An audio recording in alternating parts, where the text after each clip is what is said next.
the Prelude Festival 2019 edition titled Riotous Excursions. My name is Segal. I feel like that was a wasted applause on me, but that's okay. I'll say this for the spirit of the festival. I'm one of the co-curators of the festival, along with Sanaz, who's sitting back there. Some of you met earlier.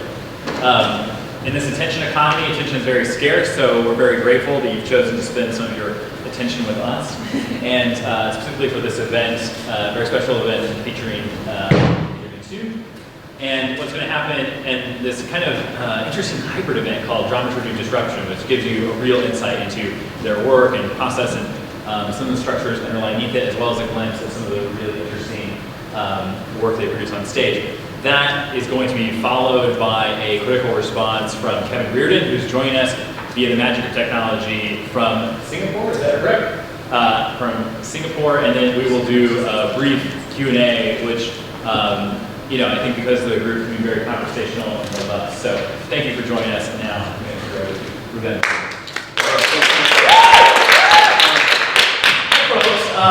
Thanks so much for joining, and thanks for being here for this quick conversation. So the plan of attack and what we'd love to do is spend a little time talking about Theater Mitu and about our process at large, and focusing on this idea that we call dramaturgy of disruption. And then really the core of our time will be spent looking at some of the work that we have been building. That's part of our repertoire at the moment. And then, of course, as David mentioned, Kevin will speak a little bit, and then we'll stand in conversation about it. So I'm going to try to follow it as quickly as possible with some of the PowerPoint work. First and foremost, for those who don't know me, my name is Ruben Polendo. I'm the founding artistic director of Theater Mitu, and in behalf of myself, of the company, and of our co-artistic director, Justin Nestor, I want to thank you for joining us. So you're going to get, if you don't know much about the company, you're going to get like a speed lesson about the work that we do. I'm going to set my timer so that I behave in terms of time. So first and foremost, Theater Mitu, you should know, is a permanent group of collaborators. We have been in existence over 20 years. We are, unlike a kind of traditional professorial model, we're really set up much more in the line of what would be like a scientific laboratory, which is a group of individuals who are coming together with a history and a trust of knowledge over time and space, and have been working together. The founding members of the company have, of course, been with the company 20 years plus. Some of the members have been with the company 16 years, 14 years. Some of the newer members have been with the company 3 to 4 years. And this is part of the idea that we're working together. I want to talk a little bit of our mission, and then I'll get more concretely into the work. So Theater Mitu's mission is driven by a commitment to innovation. The company expands the definition of theater through methodical experimentation with its form. This is the big drive of Theater Mitu. It really is about aggressively and quite methodically interrogating the limits of theater. For me, oftentimes, the minute somebody tells me, this is what theater is, I have a little instinct that goes, is it? Does it have to be that? Can it be other, right? So it really is that kind of joyful of an instinct, but also a little bit of troublemaking in terms of pushing what those boundaries are. As a little footnote on all that, a lot of our work deals with global collaborations and global conversations. So with the transglobal view, the company engages artistic practice as research. And this is a word that you'll hear me talk about, which is really not only the making of the work, but the making of the work as part of generating new knowledge, right? As part of actually increasing what we believe, what we know, and how we feel about the work we do as art makers and as theater makers. I want to give us one little bit of context here before we jump into some of the work, which is on this word, MITU, which of course is the namesake of the company. So I want to share the etymology of that word because in many ways it marks a lot of what the company believes stands for and the way that we make our work. I'm obsessed with language. I grew up in Mexico, and so my first language is Spanish. So I live in translation and often spend a lot of time looking up words in the dictionary and being like, what does that really mean? And as the company developed its name, it became important for us to also give it that kind of rigor in terms of the word. So the word Mitu has a few roots. The first is, it comes from the Sanskrit language, which is the root language of the root vocabulary for several languages in the sub-Himalayan area. And it means strength and communion. This is important to us, and it serves as a marker for both the kind of work that we do, as well as the kind of relationship we're invested in having with our audiences. The idea is that we're coming to a space not to create a distance and say, this is what we think and we're going to tell you some wisdom, but rather to posit, to meditate, and to consider these large ideas, and hopefully sit in a space of recognizing each other's, recognizing our limits, our potentials, our heart spaces, our mind spaces, and really acknowledging that that space really gives a lot of power, right? The simplest version is the recognition we give to each other when we have something similar in our memory, right? The example we always give is, you know, if I shared a memory from being a young kid and I said, oh, I had a blue little lunch pail that I loved and it had a little happy face, and you had that, you'd be like, I did too! Are you kidding me? And we get so excited about that, right? And that excitement is really that kind of strength. It's this idea that in that moment we recognize that we live through each other, right? That we share an experience that is in some ways limited, our perception of it, by this, and the idea that it's an illusion and we really connect on a deeper level. And to us, that's really the goal of the work, through some recognition of ourselves, of each other in the work that we do. The next definition comes out of an old Japanese expression for lack of fear. And this is a really important part of the work that we do, which is how much fear it really creeps into the artistic process, right? How, the moment that we're actually truly exploring, we go, what's going to happen? How's it going to go? What's going to turn, right? And that really is at odds with exploring, right? If we were looking at a kind of nature conversation and we're going beyond that mountain, I don't know, if we were going to explore for the first time, nobody would say, well, I can't go until you tell me what's on the other side. Right? That really is at odds with that, versus the idea of saying, let's go and let's bring as many tools, as many things as we might need, let's prepare for it. And so for us, this idea of removing fear from the equation and really engaging with the space of fearlessness in the conversation. And I'm going to go back to that in a moment. Next is in Bengali, which is another language that comes out of India. It means balance. This is important to us. And this speaks of this inherited idea, or it interrogates this inherited idea, that artists have these limits. In other words, oftentimes you get this notion that as an artist, there are certain things you're good at and then other things that you're not, right? So you'll say, oh, I'm an artist, so I'm not really emotional, but I'm just not a logical person, right? And we push against that and say, in fact, that's a muscle to develop, right? I'll often hear a colleague say, oh, because I'm an artist, I'm terrible with money. And I feel like, well, figure it out. Like, just figure it out. That's the kind of growth of an artist, right? You don't get a pass because you're an artist. And so the idea of really finding a balance between your emotionality and the intellectual, between the instinctual and the rational, right? And really making that the work of developing the artist. Another definition for the word comes from the language out of Thailand, Thai language, and it means from the depths of the heart. That's a marker for us in terms of our process as company members, that it isn't about engaging in superficial conversations, but rather in really going deep into what is important to us, what's in our heart space, what's actually disturbing us at that moment, and bringing that into the conversation.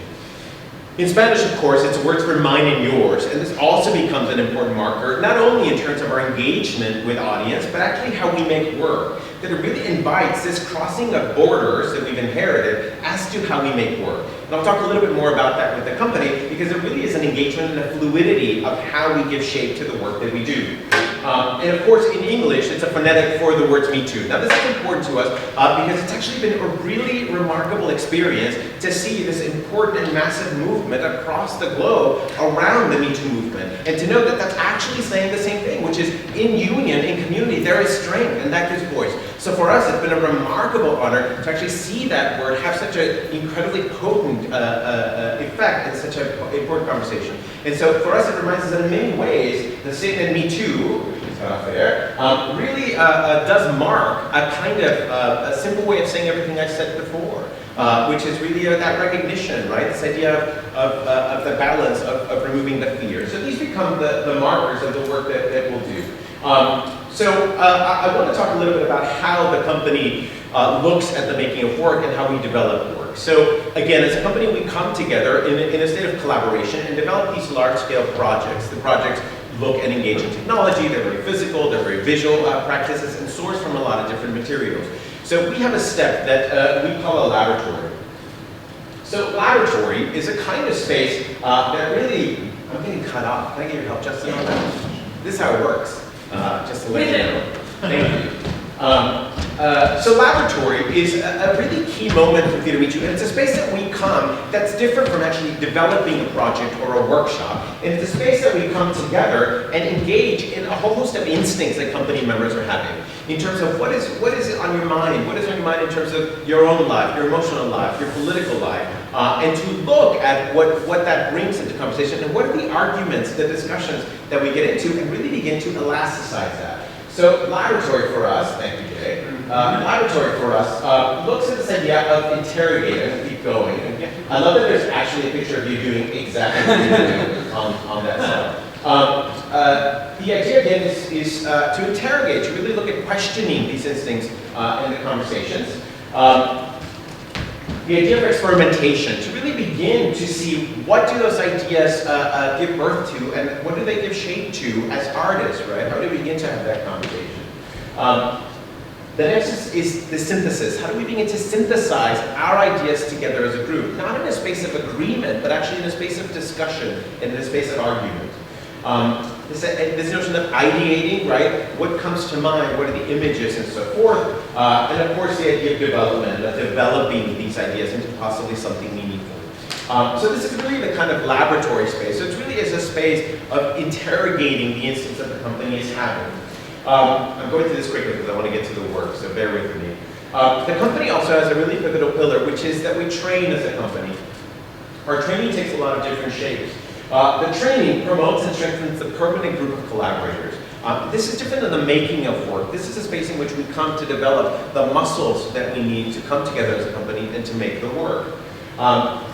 It furthers the growth and development of each company member as an artist and as a leader. And you'll see as I speak more of the company's work that this is really important, that the company really brings a leadership conversation in terms of the ideas versus a one kind of a structure to the dialogue.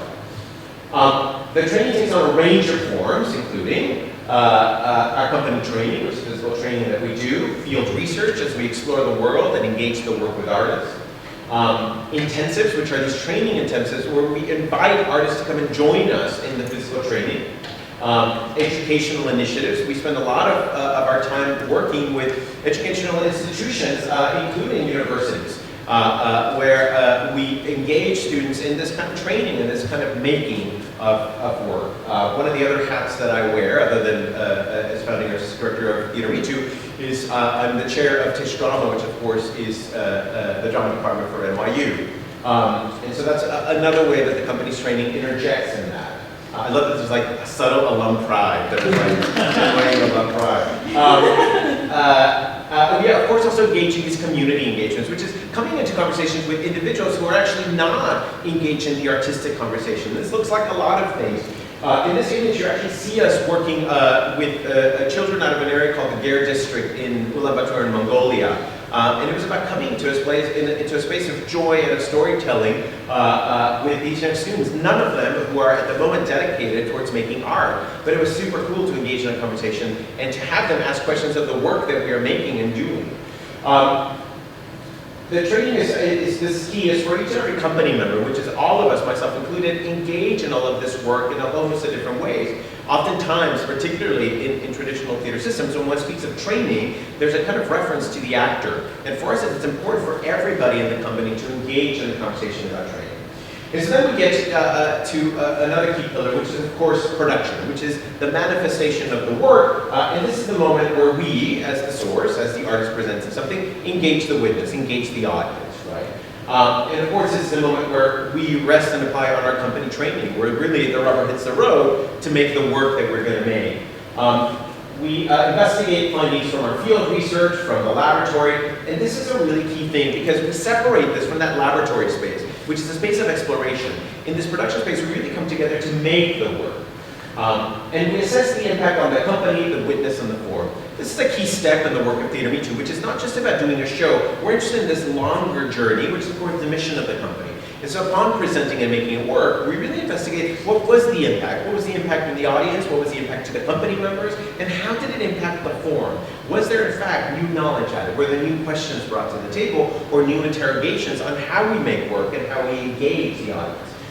It's worth noting that for all of this to happen, Theater Mitu continues to really home itself as a company, and I'm proud to say that we now home ourselves in a home, which is, we have a home in Brooklyn. We have this remarkable space that if you haven't been to, I invite you to, called Mitu 580. And Mitu 580 is this really beautiful. It's hard to see in this photo, but it's this beautiful retrofitted glass recycling facility that we as a company have shaped and really made very proudly with our own hand. We literally painted, you know, the doors and installed the things and did all that to make it happen. It is a key space for us that is intended to bring transdisciplinary arts practice and to really interrogate and incubate the work that I'm talking about here.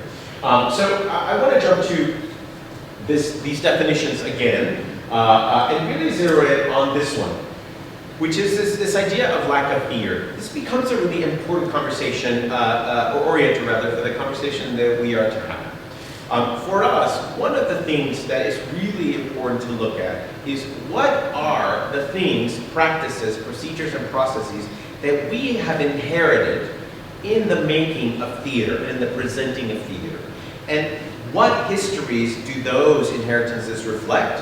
What has that privilege and not privilege? Who has it worked for and not worked for? What has it celebrated? What has it erased, right? So oftentimes for me, the minute that we're told this is the best way to do it, or this is how we do it, I do seriously begin a whole journey of interrogating that, of really looking at that as not a fact, but actually an inherited belief, and acknowledging that there are many ways, not only globally, but through time, in which theater has been made, and that there will be many ways. Our form as an art has changed drastically over the last 50 years, over the last 100 years, over the last 500 years. Theater didn't look like, it wasn't made, it didn't sound like the way it does now. Yet somehow we might make ourselves believe that this is how it has always been, and this is how it will always be. Right? And for us, that becomes a little bit of an asphyxiating idea. And so the notion for us is really that we tend to not explore that because there is a fear. There's a fear that if you explore beyond those inherited and perhaps tried and true ideas, you may fail, right? And so for us, that's actually a really important thing to acknowledge and to travel past, and to actually truly look at those inheritances and interrogate them in the making of the work. Not just around the table discussing, but actually put it in the making of the work and bring it into conversation with audiences. And so this really arrives at this phrase that David mentioned, which is really the core of the conversation, which is we'll talk about the dramaturgy of disruption.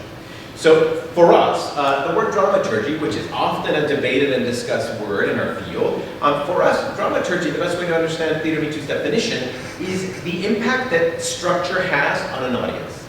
Any kind of structure, right? The impact that any kind of structure has on the individuals who are traveling through that structure. I often tell students, the simplest example is think of a roller coaster, right? So a roller coaster has a structure. You get on the roller coaster. If the roller coaster just goes like this, the impact is, oh, look at that. If the roller coaster goes like this, you go, ah, right? Now, if the roller coaster does this, it's a whole other shape and a whole other experience. The best way to think at is, to us, that structure is the dramaturgy of the roller coaster. In other words, that's the structure. When you take that idea and elevate it to look at performance work, the notion is the work that you're viewing at any moment has a structure, and that structure is impacting you. We as a company are obsessed with structure. Everything we experience has structure, whether it's intended, improvised, unintentional, right? Your day has a structure, a song has a structure, etc. At the end of the day, you can look back and go, this is how my day went. And that structure, which will have had an effect as to how that day went. That structure could have been aligned, it could have been fast, slow, speed, something that incorporates all of this language, right? So for us, in discussing dramaturgy, it's not only about the dramaturgy of the work that's being presented, but it's also about the dramaturgy of our process. What is the structure of our process, right? And what in that structure, again, is inherited, right? So the bigger conversation in Prelude, which I'm over the moon to be a part of with Theater Mitu, and the conversation that I've had with Sanas and with David, who have been remarkable curators in the conversation around this, is what is the role of this action of disrupting in a moment of actually great disruption that's happening sociopolitically, right? In many ways, artists have always been the disruptors, right? But what does that mean to disrupt what's disrupted when it's disrupted on top of disrupted, right? And so it feels like those interruptions on top of interruptions, and it becomes to actually become a static in many ways, at least in our view. For us, we actually turn what I think is a really potent action, which is to disrupt, and actually face it internally. Which is, in fact, our goal is not necessarily to generate disruptive work, though our work may or may not be seen in that way, but it's actually to disrupt the dramaturgy of our process, to actually challenge those inherited structures and how they impact the work that we make. And to constantly be in a state of interrogating not only the inherited, but even the things that we discover and how they work, and how easily we get comfortable with it, and what is it doing in the process, who is it giving voice to, et cetera, et cetera. So this is where the notion of dramaturgy of disruption comes into bearing, which is, for us, it's the idea of taking disruption and using it quite internally. Right? Again, the work itself may or may not, it may look like different things, it may look expected, unexpected, but what we're looking at again is this question of process, right? And so we begin to really obsess about those inheritances and really to look quite concretely. So what I'd like to do, and then I'm going to pass it on to the work, but what I'd like to do is talk a little bit about some of the inheritances and how we push against them. Y'all hanging in there? Okay, it's a lot coming at you. I'm Mexican, so I talk really fast. I'm also from, it's called the Speed Belt of northern Mexico, which includes Cuba and Puerto Rico, and we talk really fast. So if at any point, it's a small group, so if I lose you, you can be like, I hear a lot of words, but I don't know what you're saying. And I'll go back. Okay, so a few things. I won't be able to get through all of them. First is this notion that's important to us, which is the idea of trustworthy collaborators, right? This is, and you'll hear us as a company, we're opinionated about these things. I would say we're opinionated until we're not, which is that we go, this is it, and we have discovery, we're like, oh, or this, right? And we sort of go this route. So you're going to hear a lot of opinions on you, and the hope is actually that it engages a kind of conversation. So to us, one of the really key points as a company is this notion of trustworthy collaborators. We argue that as a theater system, we have inherited the notion that there are collaborators in the room that are untrustworthy. Actors are considered untrustworthy collaborator in most systems of theater making, which is, as an actor, the cliche is you are nervous, paranoid, vain, self-centered, so we're going to keep you out of the room as long as possible, so that when you come in, you have a very small window of opinion, and God forbid, you have an opinion outside of your body and your lines. If an actor comes on stage and says, what's happening with the set piece? They are a problematic actor, right? Because they're an untrustworthy collaborator. And in fact, in many ways, we train towards that, which is you keeping your terrain, right? Designers are a little more trustworthy, right? Playwrights are a lot more, and of course, the director is the trustworthy collaborator, right? We find that to be a really problematic rhetoric. I don't want to work or generate an environment of untrustworthiness. I want to sit with trustworthy collaborators from beginning to end. What that requires is for every single individual to be present from the beginning of an idea and an instinct, and to validate that the instinct of someone whose core practice may be acting is as valid as that of someone whose core practice may be playwriting or directing. And that first and foremost, we sit as artists in the world who are receiving the world and reacting to it. And then we begin to engage perhaps in our unique practices. But to us, we really push against that. And I invite you in your practice to consider what are those spaces. Now here's the deal I will say. I have conversations with your colleagues who are like, but I like that system, totally cool. But what we push against is the idea that that's the only system, right? The idea is that there's many other spaces. And this notion of really investigating what are those spaces, right, that really generate a trustworthy environment. Next, it's the idea of collision versus collaboration, right? As a company, actually, we don't believe in the traditional definition that's often engaged in the word of collaboration. We have come into view that collaboration means agreement and that it's most often democratic. We actually believe that agreement and democracy are the poison of collaboration. Collaboration is actually an ability to hold multiple truths and move forward with that. This is a massive crisis in our socio-political system. That we're reaching a moment that it becomes so difficult for anyone to hold other than one truth and to say either you're against me or you're with me, right? My father, for example, has beliefs that sit very much at odds with mine, and I love my father. I'm able to hold both of those things, right? And what has to happen is I then navigate the experience with him, right? Versus you're against me or you're for me. And that's actually a really challenging space. We believe that that's the most dynamic space of collaboration. We as a company are deeply committed to arguing respectfully, gracefully, joyfully, and to actually literally get red in the face and be like, how can you can't say blah, blah, and engage in that. And knowing that the next sentence has to be, want to grab lunch? Because there is a kind of respect, there's a kind of acknowledgement that that person is a valid human being, and that in fact, those disagreements bring a kind of tension into the room. And that's where our work lives. It doesn't live in saying, do you like it when it's red? Well, I don't like red. Okay, what about blue? What about yellow? No. Maybe like sepia? Okay, well, that's not offensive. And at the end, we've done this. And we go, everybody good with sepia? Okay. Right? I actually want to be like, I want red, I want polka dot, I want green. How can all these exist and be meaningful, right? And to acknowledge that that's actually the experience in an audience. that you don't have one unified truth on every single belief, but rather you have a multitude. And to me, that's the work that moves me deeply as we make work. I'm very proud. We actually just came back literally last night from Sarajevo. We were proud to be the official U.S. selection for the Sarajevo Mess Festival. And it was actually so remarkable to see a whole range of works that represented a whole range of countries, cultures, ethnicities, races, intersectionalities, and to actually see a whole host of belief systems. And we would finish the work that we were seeing, and we were like, we gotta go have dinner and think through this, and because even we don't agree on what the experience was, right? To us, that's a space of collaboration. Next, is this idea of instinct versus justification. And this is a really important part of the work that we do, which is, for us, we realized, I'll speak of my own training. When I went to grad school, I really went to grad school to a space where justification was the only mode of getting anything artistically done. In other words, if I encountered a piece of work that I was going to make into a theater piece, and I would say, when I read it, I just feel these colors like the red and images of trees, the next question was, justify it. Where is that in the text? Where is that in the, you need to justify it, or that idea has no right. And so what I was made to do was actually at first repress instinct, right? And then by the time I got angrier, then it forced me to bullshit justification. To actually be like, yeah, sure. Oh, when the character says it, right? And what happened, what it made me is a really good grant writer. I mean, that's actually, but I say that because what starts happening is there is a kind of deceptiveness there, versus the notion of when I encounter the material with full heart, with full mind, there's a kind of openness that happens, and this is what comes to mind. Right? There's a little bit of kind of oracle in that, which I think is really exciting. And the idea is we now begin to make work to explore that. And when we get to the proverbial opening night, I hope to go, that's why we dreamt of those yellow coats. Of course, we didn't know until this moment, versus we found it on page 74, and it will show the empathy between, well, if it's already doing it, then let's move on to the next thing. And so this idea becomes really a key thing. I'm going to actually pause us there. I'm being mindful of time. I have more, and I'll jump in with a few as we go through the pieces.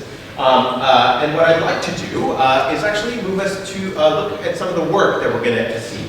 So what I would like to do is we're going to jump forward substantially, and we're going to look at a few sections of a piece called Remnant. This is the piece that's in our repertoire at the moment. It's the piece we just presented in Sarajevo that will continue its tour.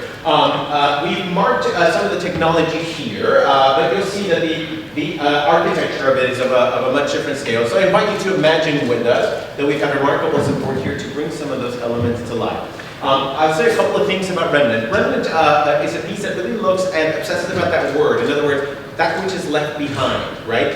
In all sorts of scenarios. The piece has these three distinct performance areas, and as an audience, you experience the entire piece through headphones. And so the piece is designed. Here, we're actually going to hear through speakers. I was telling technicians earlier that I'd never heard it through speakers, which is so wild. So for me, I feel like, now we're stuck in headphones, let's break that expectation, right? And so it's interesting even in this example to do that. The piece sources classical text, interviews a whole host of different things, and you'll hear that come together as we go through the work. We're going to show samples of each of the three performance structures, and we'll literally take 1 minute to shift things over, and then I'll talk about the next piece that we'll look at. So let's do it. So we'll look at, this is the first section of Remnant, which we call box C, and we'll shift the lights, please. If we could shift to the lights.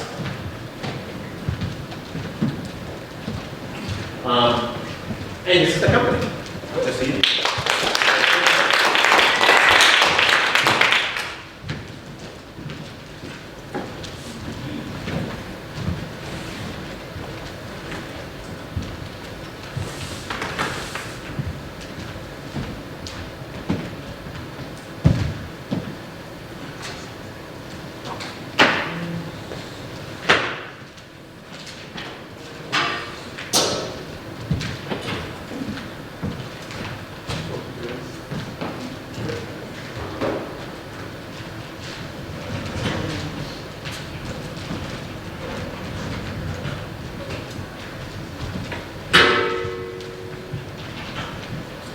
So this will be, I'll interrupt us in the middle of it. This will be a section of the first, what we call the first structure in this, and then we'll shift into the second and then the third.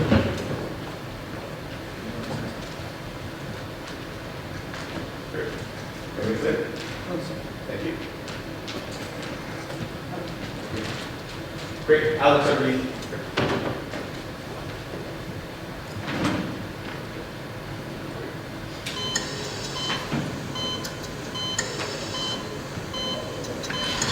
I want you to know that this is perhaps the most important job I've ever been given, and I'm determined to succeed. With your help, of course. We're going to start by finding out how much you understand. I'll ask questions, and you answer. But remember, you answer by blinking once for yes or twice for no. You ready? Good. Is the sun too bright for you? Am I a man? Am I a woman? Is it midnight right now? Are we in Paris? Are we in the hospital? Do you remember having a stroke? And we saw wood with a hammer. Does wood float on water? Do you remember your stroke? ETAOINUSHRPCDYWENXBFGJKLQ and Z. As you can see, this is not the alphabet we learned in school. These letters are in order of the most frequently used in the language. Do you understand? Yes. I've talked to a host of colleagues, and I hope I've come up with a viable system. This is how it works. You think of something you want to say to me, and when you're ready, you blink. And then I'll recite this alphabet very slowly, letter by letter. When I get to the first letter of your word, you blink. I'll write it down, and we'll go on to the next letter, and the next, and the next. Sometimes I'll be able to guess what you want to say, and in that way we'll form words and sentences. Two other things. You blink twice when the word is formed, as if you're hitting the space bar on a keyboard, and blink rapidly if you make a mistake. All right? Yes. I know it sounds terribly arduous, but believe me, we'll become experts very quickly. And your friends and family can use it too, so the whole world will be open to you. You want to try? Have you thought of something you want to say? Good. So, let's begin. E is the first letter. E is not the first letter. Okay, it's difficult, I know, so let's go slowly. E, T, A, O, I. I is the first letter. I is the first word. Good. I.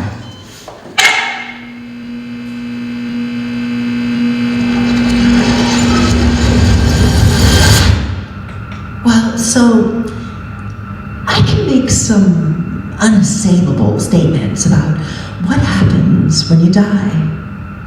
So you spend your life eating food, and food has a calorie content, and a calorie is a source of energy. It's actually a unit of energy. You bring it in, and then that energy is available for you to maintain your body temperature at nearly 100 degrees. It's actually 98.6. But how do you keep something at 100 degrees when nothing else around you is? You're burning energy to sustain that, because biologically we need to be at that temperature to function, okay? You also need energy to walk and to move, and that's why you eat food. Now, the moment you die, what happens? You don't maintain the energy, and your temperature drops. How far does it drop? To room temperature. At a funeral, in the casket, if you touch the hand of the person in the casket, your first thought is, oh, the body's cold. Well, no, it's not. It's room temperature, but it's cold compared to 100 degrees. They're no longer burning this energy. Okay, so now, every one of your molecules has energy within it. If you get cremated, that energy gets released in the form of heat. And you heat the air, and that air radiates to space. You get buried, which is how I want my body to be disposed of. Bury me. Bury me. You know why? Because I don't want the energy content of my body to just get radiated out into space of no use to anybody. No, put me in the ground. Let the worms and the microbes come in and out of my body, and the energy content of my body that I had assembled over the course of my lifetime, consuming the flora and fauna of this earth. My body then returns to them, and thus is the cycle of life. Thanks for your email, and thanks for letting me do the interview with my mom. I know the company has been doing all the interviews, so I appreciate it. And sorry for being out of touch. I've been busy with family since she's passed. I should be able to get you the file by next week when I'm back in New York. Again, thanks. What do you dream about? Well, nowadays, after being diagnosed, I dream about many different things. I dream about living for you guys, living to be there to witness your successes and your lives, and just to witness a simple life. I used to dream of a more complex, luxurious, kind of sophisticated life, but you learn that every day is a gift, and I just dream of living every day. How has your experience of time changed? It does change. I mean, it changes you completely because you realize that you don't have that much time to do all you want to do. I used to not appreciate it. When you're young, all there is time. Oh, there'll be time for this, there'll be time for that. And as you grow older and you get sick, you realize that time is very precious and tomorrow's not a given. Who has never killed an hour? Not casually or without thought, but carefully. A premeditated murder of minutes. The violence comes from a combination of giving up, not caring, and a resignation that getting past it is all you can hope to accomplish. So you kill the hour. You do not work, you do not read, you do not daydream. If you sleep, it is not because you need to sleep. And when at last it is over, there is no evidence, no weapon, no blood, and no body. The only clue might be the shadows beneath your eyes, or a terribly thin line near the corner of your mouth indicating something has been suffered. That in the privacy of your life you have lost something, and the loss is too empty to share. If one goes back in time, one comes to the Big Bang singularity, where the laws of physics break down. But there is another direction of time that one can go in which avoids the singularity. This is called the imaginary direction of time. In imaginary time, there need not be any singularities which form a beginning or an end to time. What have you tried to forget? I try to forget sometimes the pain. It's too much pain. Too much pain. Physically and emotionally, and I try to forget sometimes that I'm not going to be here one day and be able to hug you guys and have a talk with you and your sister, and I try to forget that. How do you want to be remembered? It's a good one. I dream of being remembered as a happy person, as someone who didn't give up, as someone who fought until the last breath, as someone who took pain in stride and wasn't afraid to say enough is enough. Because you know when enough is enough. But I want to be remembered as a strong-willed, determined, a determined person. If you could live forever, would you? I mean, sure, it's an attractive idea, but the way I look at it is the knowledge that I'm going to die that creates the focus that I bring to being alive. The urgency of accomplishment, the need to express love now, not later. we live forever, why ever even get out of bed in the morning? Because you always have tomorrow. Well, that's not the kind of life I want to lead. I don't fear death. I love the unknown. You know what I want on my tombstone? Be ashamed to die until you have scored some victory for humanity. That's what I want on my tombstone. But it is true, we fear death because we are born knowing only life. There are obviously a lot of ways. I don't know if you've heard of this, but there is in Japan, there's a disconnected phone booth. It's in a small town and people go there to speak to relatives who have died or have gone missing.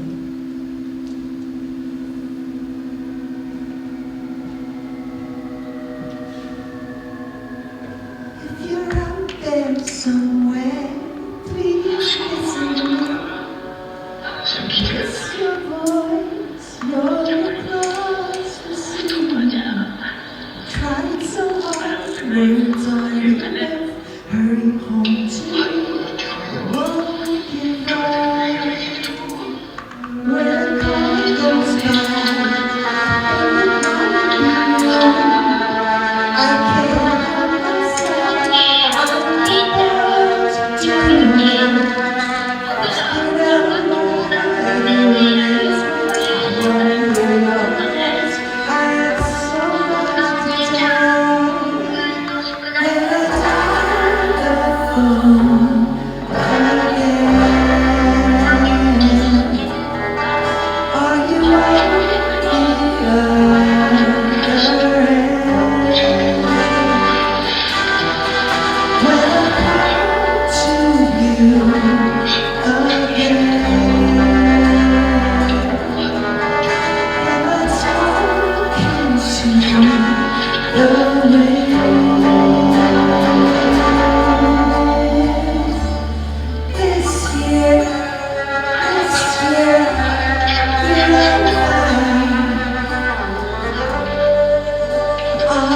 There's a couple of things that I want to mention along with this list of dramaturgy and disruption.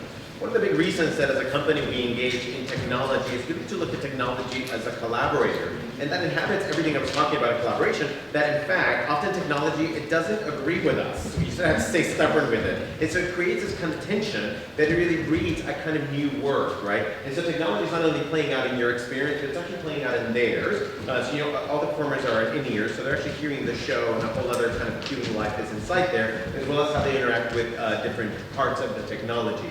And that's a big part of how we make work, because again, it forces you to engage with that obstruction in a lot of ways.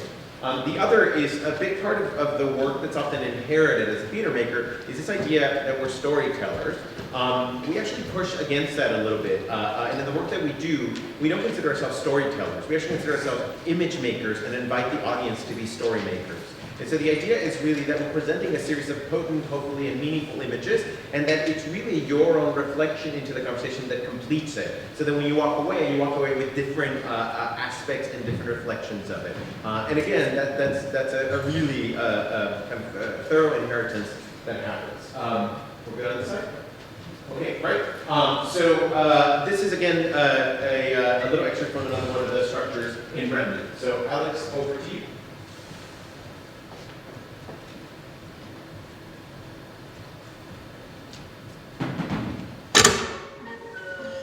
Good afternoon, ladies, gentlemen, and those that reject the gender binary. Welcome to the Segal Center. This afternoon, An intrepid performance company from Brooklyn, Theater Mitu, presents their new piece titled Remnant. Here's a little context on the word remnant. A noun, the word originated in Old French as remenoir, and Middle English as remanent. It has a variety of meanings depending upon how it's used. It can mean a small remaining quantity of something. For example, the remnants of the picnic. It can also mean a piece of cloth or carpeting left when the greater part has been used or sold. For example, remnants of cloth. And now, a word from our sponsors. Bigelow styles, or zodiac personalities. Scorpio, energetic, independent, passionate. A woman who either hates you or loves you. For this woman of strong tastes, Bigelow creates Dauphine, the ultimate plush, all acrylan acrylic. It's a good feeling. Thick, rich, very luxurious, but tough enough to take it. And as for colors, Dauphine comes in 20 shades of brilliance and sophistication for Scorpios. If you're not a Scorpio, Bigelow creates carpets for all zodiac personalities. Bigelow did a beautiful thing for me. Why don't you call them and see what they can do for you? Call this number free for the name of your nearest Bigelow dealer and see what they've created for your zodiac personality. Thanks, Bigelow. The best company around for those pesky remains nobody wants. Welcome back, everybody. Finally, the word remnant can mean a surviving trace. For example, a remnant of the past. And now for my favorite part of the program, when we go around and show you some scraps from the past. First up, a little atomic science. We have a very special guest this evening. He calls himself the sound objectologist. He's going to go ahead and play this unique instrument. Wow! I've never seen anything like this thing. It's got a lot of knobs and buttons and hee-haws and you-haws. Okay, let's give this fellow a chance to strut his stuff.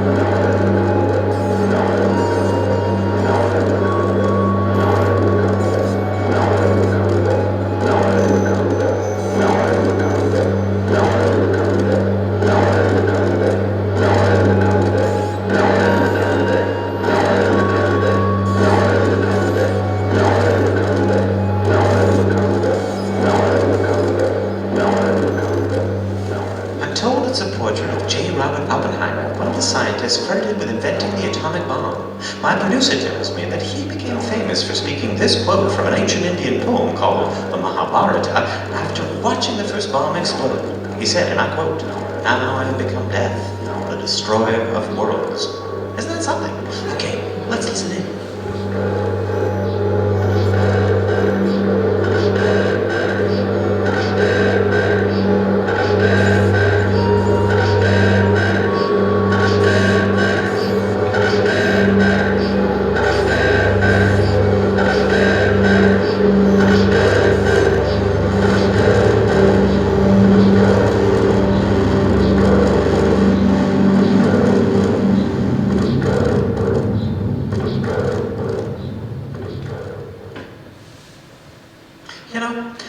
Makes me think of the afterlife. See, everyone's got their ideas about where we go after we die, but nobody really knows the facts. Which brings us to our next musical guest. She's a wonderful performer, and I'm very excited to have her here. One of her great strengths, I think, is her vitality, her constant determination to live life to its fullest. I don't have anything like that in my character whatsoever. I love to play it as an act, but I can't live it as a human being. She's just fascinating. Now, before we get to the music, we've cooked up a little routine for you about the ancient Egyptians and the afterlife. I hope you enjoy it. Did you know that according to the ancient Egyptians, we all have a bird inside of us? The bird with luminous wings? Yes! You must mean the bird they call the ba. Why, yes. It is a creature of divine intelligence, you know. I've heard it's inside us temporarily. Yes, the ba's the light within your mind while you live. Can you believe that? That's what I've heard. But in death it must return to the heavens. They say that this bird is eternal. It is? Why, yes, it is. Does it ever flap its wings? Yes, and when it does, they say we feel such tenderness. Oh my, this bird sounds like an angel. Yes. can see it. Watch carefully. Oh no, look, one of its wings is injured. Yes, I see it. Where do those injuries come from? I think it carries the injuries and scars of the living. Will this bird ever die? Oh, no, that bird will never die. Never? Never. Well, I guess we'll have to wait and see what happens.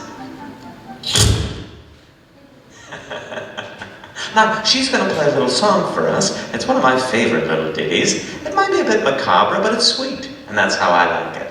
This one is called Cinder's Song.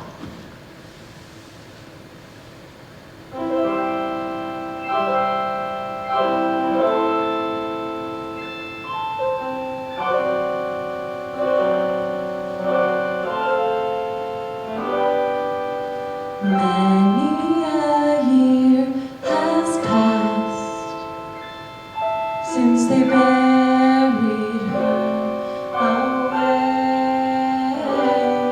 but her withering corpse we've here amassed. We shall burn it to cinders today.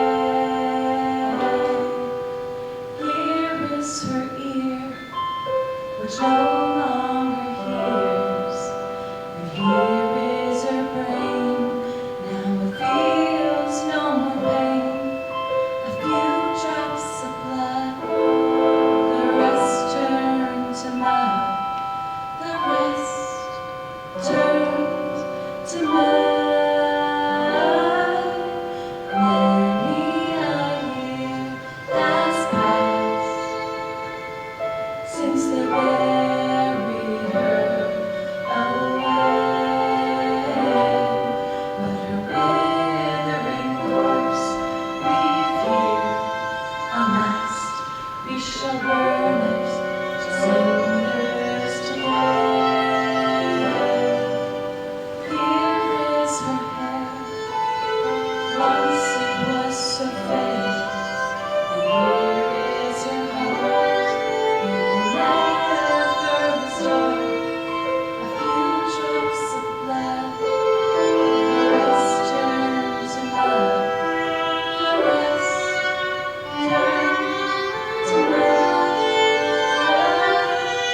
Now what's left of her are the burns that were finally unmade.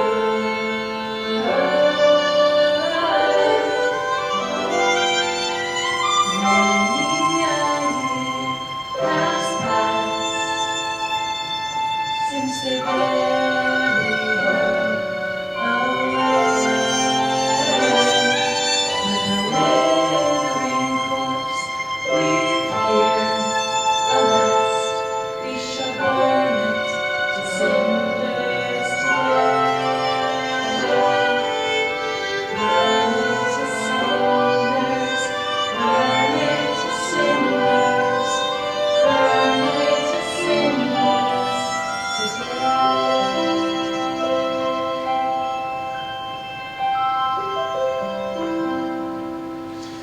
And now a word from our sponsors, the Body Mic. Unlike any microphone you've ever seen, the Body Mic, instead of amplifying your voice, this one amplifies your past and all of the memories inside of you.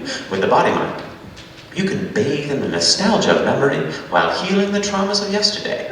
Warning, not to be used by children under 12 without adult supervision.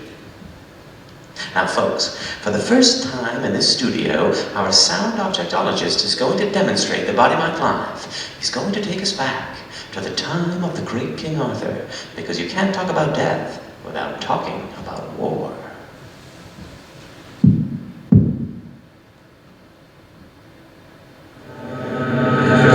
Having made peace through war, King Arthur found the dilemma of all soldiers entering tranquility. He couldn't have to spend his nights in a world where violence slept uneasily.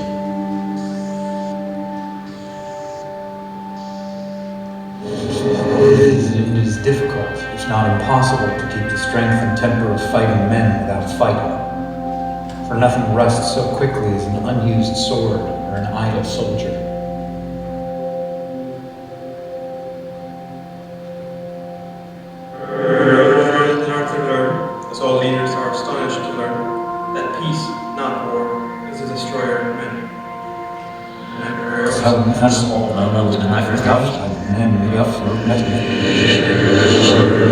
King Arthur watched in apprehension while the young knights dissipated their strength in the mires of complaint, confusion, and self-pity, condemning the old time without having created a new one.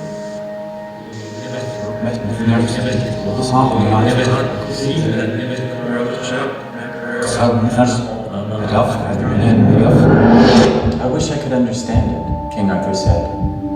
They complain the times are against them. Guinevere responded, and so the times are. What do you mean? They are idle. The times make no demand on them. What can I do? You are not the first or the last. Consider, just as a healthy man has little pains, so is peace a composite of small wars. This afternoon I have something very special for you. I've been given this book. It comes from the land of India, and it contains a poem from ancient times about a great war.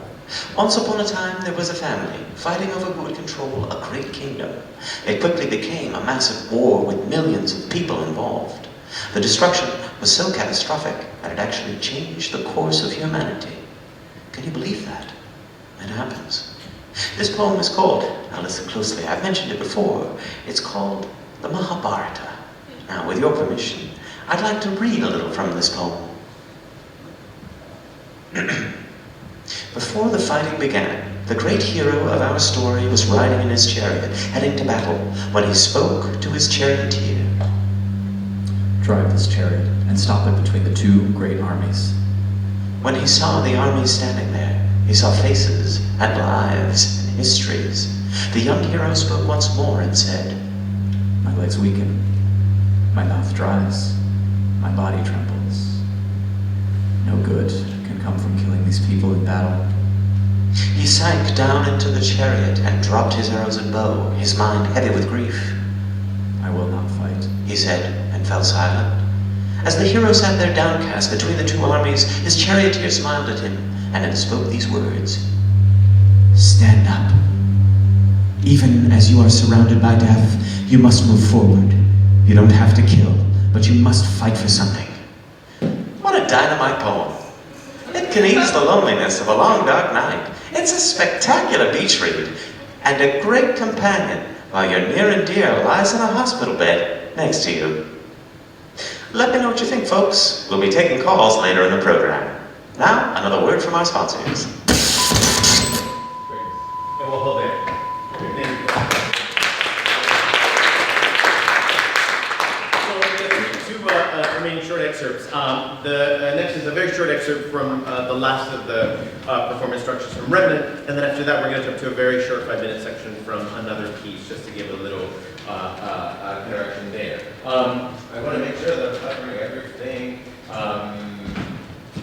Great. As folks set up, another point that I want to cover in this investigation of disrupting dramaturgy, and this is something important to us, is that we really engage in this kind of fluidity of role. So oftentimes, one of the really tricky conversations in speaking of Theater Mitu's work is this question of who did what, in terms of who made, who wrote, who designed, and so forth. That becomes really challenging for us because it really is this cohesive creative space, so that oftentimes someone whose core practice may be acting really investigates something technological, but then doesn't complete it and passes it on to somebody else, which becomes part of another piece, and then interjects text from somebody else. So it really becomes this kind of genealogy to look at the ideas of the piece and to understand them, right? This larger framework of Remnant really started as a conversation actually on the subject of trauma, particularly in spaces of post-combat, of PTSD. And we did a whole host of interviews throughout the world, and it really led us into a big conversation on death. In many ways, the reverse of what Dennis just spoke, which is we couldn't talk about war without talking about death. And so it became a whole other conversation, as well as bigger dialogues around what is left behind after those phases of war and of combat. And so you'll see that the last structure visits that consideration and looks at that interview text. We're good otherwise on this side? Thank you.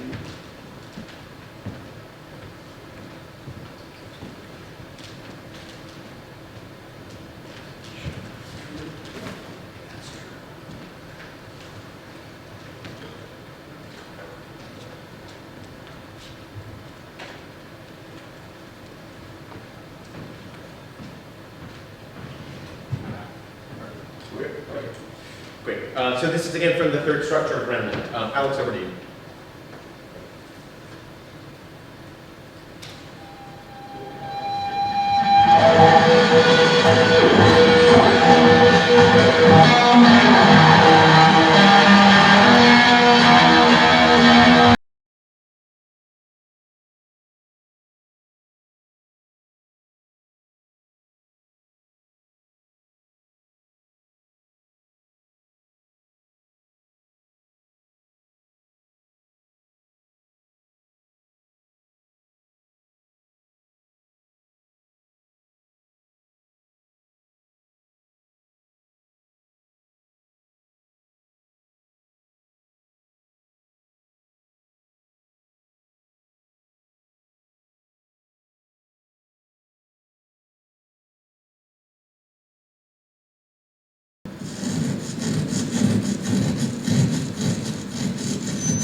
To witness war is, in large part, to hear it. And to survive it is, among other things, to have listened to it. Or better, to have listened through it. The auditors of wartime Iraq learned to listen through the war. First, they were compelled to listen to the sounds of everyday life. Voices, music, sounds produced by the natural world, sounds produced by electronic media, through an intermittent scrim of bellophonic sounds, vehicular, weapon-related, and other sounds that armed combat produces. The bellophonic in this scenario was coded as noise, as something to be tuned out to the extent possible. Remaining sane in wartime depended, in some measure, upon one's ability to turn the mind away from the invasive and enervating sounds of military traffic, helicopter flybys, and distant gunfire, and toward more meaningful sounds, or sights, or smells, or bodily sensations, or the silent, internally voiced monologues that constitute thought.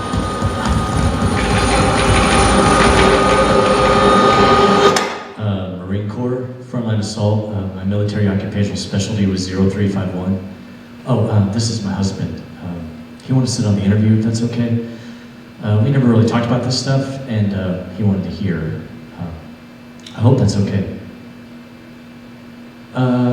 When I was 17, I enlisted in the Marine Corps when I was 17.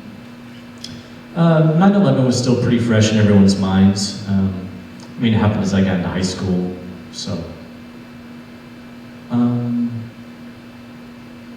Have you killed anybody? That's the number one question I've gotten. Have you killed anybody? I had 3 tours. I had 2 in Iraq and 1 in Afghanistan. Deployment was actually something to be kind of feared. I was really scared. But a part of me was like, a big part of me was like, this is my job. This is what I have to do. It's hell. War is terrible. Like, it's really, really, really terrible. Like, I can't even begin to describe how awful, but I got used to it. I mean, a lot of us got used to it. What specifically in my career? It was a new type of IED. They called it, it was an EFP, explosively forged projectile.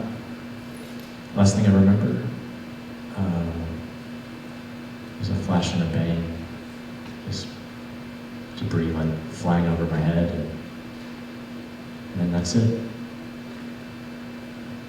It was really hard when I realized I was being discharged. Yeah, I mean, like, I've always been like pig-headed, I guess. Like I don't like to admit when something's wrong with me, especially like emotionally.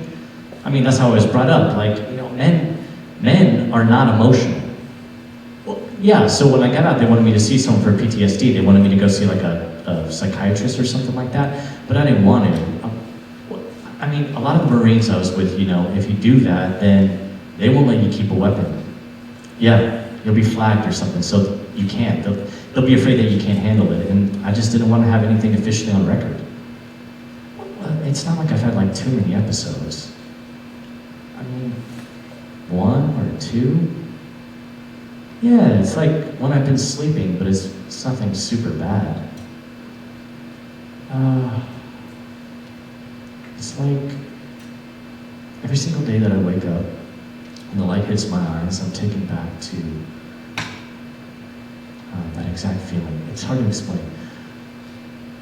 You know, like in a movie that may trigger, you know, and get my heart beating, and that throws me right back in that scenario where I have my weapon laying right next to me, and I know I have to react right then and there, and so I start looking around, you know, just waiting for orders, and then I see him. I guess there was before there was. I think I was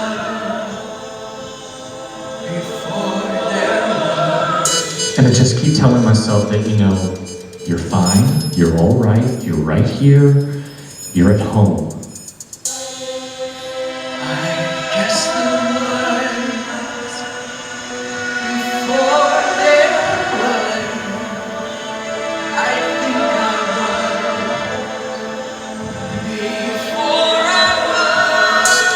You know, there's nothing to worry about.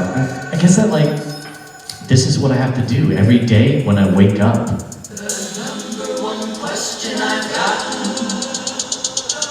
when people know that I was in the Marine. I say constantly that I don't dream. The number one question I've gotten,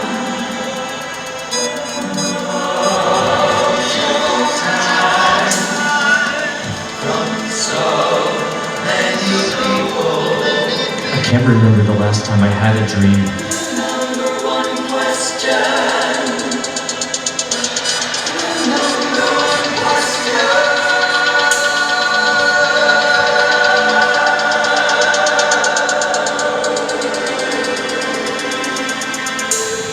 Maybe once a year, if that. It'll probably be about him, about a good life for us. That's all I want. But for the most part, I don't dream.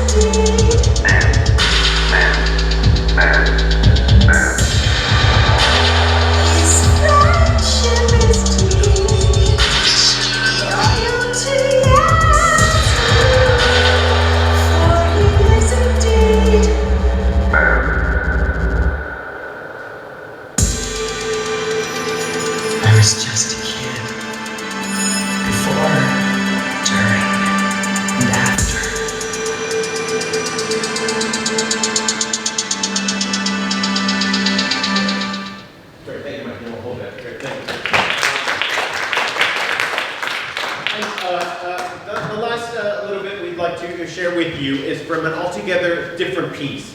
It's a piece called Grapefruit.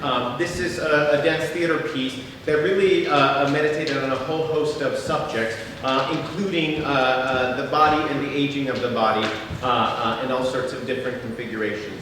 As we reset, another really key word in our process that we continue to challenge is really this idea that we somehow have to continuously reinvent ourselves as we look from piece to piece. In other words, the notion that we must scrap everything we did before to investigate a new piece, right? That nothing from another piece, God forbid, be in this piece. And we actually push against that and really look at the great privilege it is to be in a company who has a history together. And so the word that we intone is this idea of accessing the archive of Theater Mitu. And by that I mean that literally you will, and I hope as you see our work, you will see either phrases, physical actions, images that appear in several of the works that we're doing. And that's actually quite intentional because we continue to be obsessed with that, right? Versus what I call this kind of a pop culture phenomena that we're supposed to have, like in music, you have to have like your country album, and then like your hard rock album, and then you're like, now I'm sexy, and not right, like you keep reinventing yourself. And for us, it really is about continuing the work that Mitu has been doing. And so we just opened and closed a show in September at our space. It's our last project that we did called House. And if you saw the piece, you'll actually see some phrases of physicality that appeared in House are actually from this other piece called Grapefruit. And if any of you saw our production of Death of a Salesman, and then you see Remnant, you'll also see parts of Death of a Salesman almost being sampled into the work. And it's really this idea of accessing the archive of Theater Mitu, as well as all sorts of other source material. So again, this is from Grapefruit, and I'll pass it over to Al. Great, thank you. Can we go next lighting cue?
Sounds like what's going on with you? Well, I wanted to voice my opinion on something that's been bothering me for a really long time. Okay. I tried writing a newspaper and contacting TV stations, but nobody seems to want to stay with this. So that's why I'm calling you guys. Okay. What's the issue? Over the past few years, I was involved in 3 separate car accidents involving deer. The population and everything. Each of these incidents, they occurred shortly after I saw a deer crossing sign on the highway. One, two, well, three, four. My frustration